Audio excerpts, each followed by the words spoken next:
Hello, कसे आहात? तर मी आलेली आहे छत्रपती संभाजीनगरच्या क्रांती चौक येथे. इवाचे डॅडी जी बॅग कॉलेजला घेऊन जातात त्याची चेन तुटली होती आणि आम्हाला नवीनही बॅग घ्यायची होती आणि तीही रिपेअरिंगला टाकायची होती. त्यासाठी आम्ही बाहेर आलो. पण बाहेर आल्यानंतर असं कधी होतं का की तुम्ही शॉपिंग करण्यासाठी आलात आणि एक वस्तूच्या ऐवजी दोन वस्तू घेतली नाही? असं तर आमच्या बरोबर कधी होत नाही. आणि आजही तसंच झालं. बॅगचं काम झाल्याच्या नंतर त्याच शॉपच्या अपोजिट साईडला एक शॉप आहे जिथे आम्ही नेहमी जातो आणि आजही तिथे गेलो. पण झालं असं की काही आवडलं नाही आणि त्यामुळे आम्ही बाहेर आलो. आणि त्यानंतर आमचं असं ठरलं की काहीतरी खाऊनच घरी जाऊया.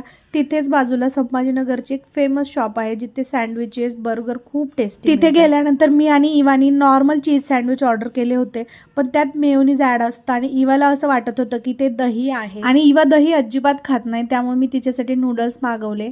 जोपर्यंत आमचं खाणं होतं तोपर्यंत आमची बॅगही रेडी झाली. ब्लॉग आवडला असेल तर नक्की लाईक करा. भेटूया नेक्स्ट ब्लॉगमध्ये. बाय.